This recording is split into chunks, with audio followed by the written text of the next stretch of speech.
over to me. Derek Guyler joins me in the commentary position, and we're ready to go, ladies and gentlemen. This is the second race of the afternoon for the Bennett's British Superbike Championship.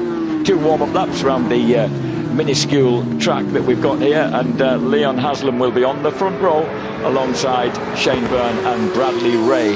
So it's going to be an entertaining first few laps. This has been declared a dry race, so should the rain really set in, then indeed it can be stopped and therefore restarted, you know, on wet tyres or whatever people want to go with when it's declared a wet race. Brad Ray, 70 points. I've seen his championship lead slightly reduced to 14 by Shane Byrne's first race victory.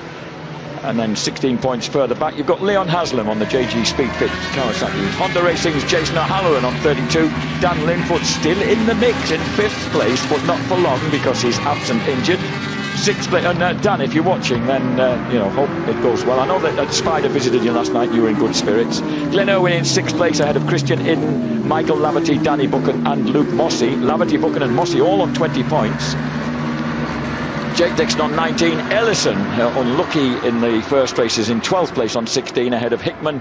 Josh Brooks in 14th place, and Tommy Bridewell 15th ahead of Taron McKenzie and Richard Cooper. So the grid will look a little like this. Bradley Ray once more on pole position ahead of Shane Byrne, and Leon Haslam joins them on the front row of the grid. Jason O'Halloran on row 2 alongside Christian Iden, who was 10th for the first race, and Jake Dixon. Tommy Bridewell in 7th on the grid is ahead of Glenn Irwin, who made a good job of coming through the pack, and Michael Laverty. Richard Cooper, who fell in race 1, nonetheless went fast enough to have a 10th place start ahead of Peter Hickman and Taron McKenzie.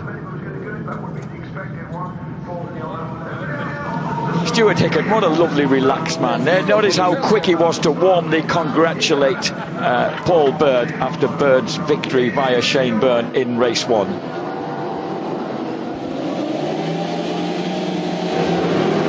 Brilliant start then for Bradley Ray, again off pole position. Haslam crucially trying to get the inside line, and Jake Dixon sneaks through ahead of his one-time mentor Shane Byrne into 3rd place on the RAF regular and reserves bike. With that, Danny Buchan, someone took a huge line that cost him a handful of places. Problem is there's some oil that's been cleaned up there. You get on the wrong side of it, you're snookered. And they drop sharply downhill then, hard on the brakes into that treacherous left-hander at Graham Hill Bend. And then with Bradley Ray ahead of Leon Haslam, 3rd for Jake Dixon, the swift starting Jake Dixon, just nipped underneath the BY's Ducati first race winner Shane Byrne, and behind him you've got Christian Iden in there. Better start from Glenn Irwin as well. He looks more in the mix, and he was dangerously quick in the first race.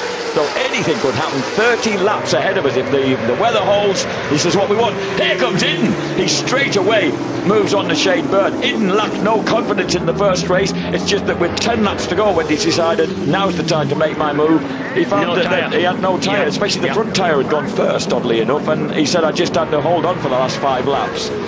But anyway, and poor James Ellison, of course, his tyre woes seemed to come from the start, and he was pretty much stagnant in the race, so he'll be hoping for better in this one on the black and yellow number 11 Yamaha. Second lap of 30, and Bradley Ray leads the way. Leon Haslam, look at Richard Cooper. Cooperman taking a round the outside Superman route there, going through clearways. Completing the second lap, and 45.8 for the leader, 45.63 for the man in 2nd place, Leon Haslam. So James, Haslam said to you on the grid that he's gone for the slightly harder tyre that perhaps doesn't give the grip what he hopes is going to last. Yeah, that's it. That is the tyre he's favoured pretty much all his BSB career, to be honest. He tends not to be able to run the softer tyre and make it last.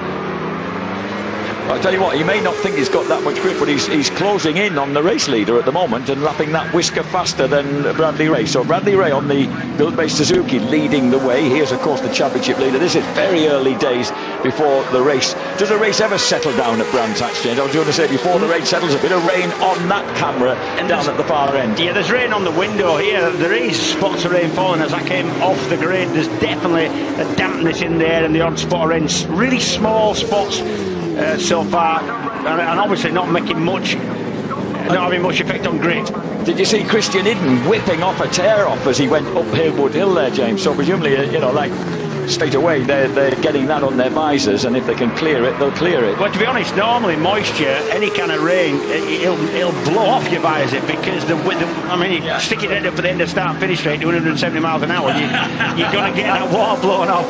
But, you know, maybe he's got a bit of debris from coming through the pack, a bit of rubber flicked up or something from somebody else's bike.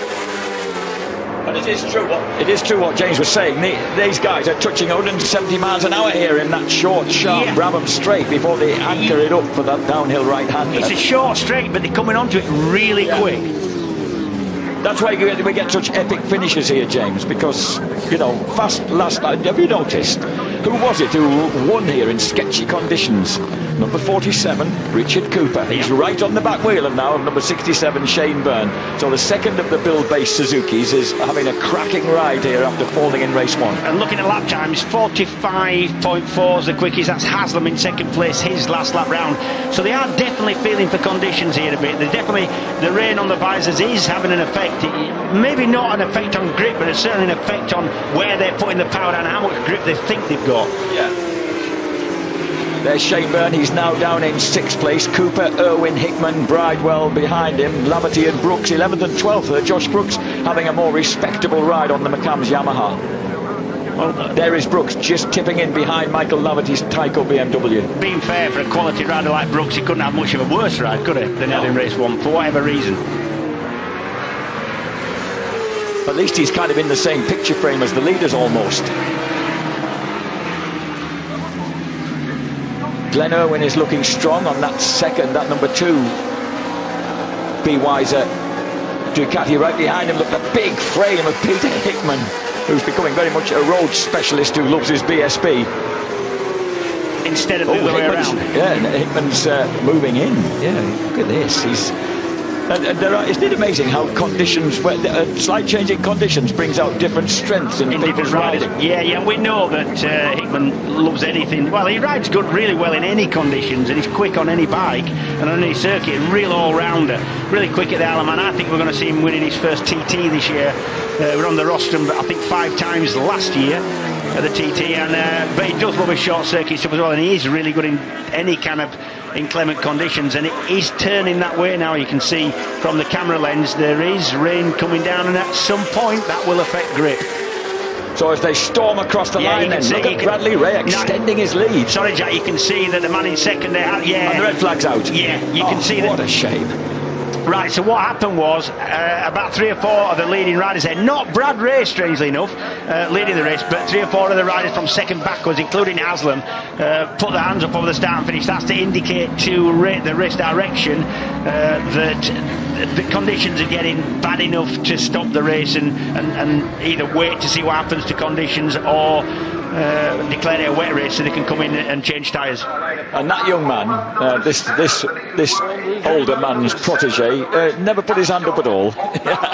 Bless him. He was willing to crack on. Yeah, it's a funny thing when you're at the front, because you think, hang on, I can take advantage of this. I'm obviously getting on better with conditions than my rivals, but there again, it's easy to make a mistake in front. You've no way to gauge your pace on, or see somebody in front of you get a slide. You know, you've got to do it all yourself. Jack Valentine there was in the JG Speedford Kawasaki garage, looking slightly tense, and alongside him actually was Howard Dale, the MD of Kawasaki UK, enjoying a day out at the races. And the range is setting in a bit now. Well, this was forecast to come quite a bit earlier, actually, James. We've really got away with it until this point in the afternoon. So what do these guys do now? Well, first, presumably the grid for the restart will be the order at 6 laps, so Bradley will still be on pole position. Shaky Byrne will be in 6th place on the second row of the grid. Yeah, any less than 3 laps and it's a complete restart on the original as qualified grid positions. Anything over 3 laps and up to 2/3 distance would be grid positions from the finishing order of the stopped race, and anything after 2/3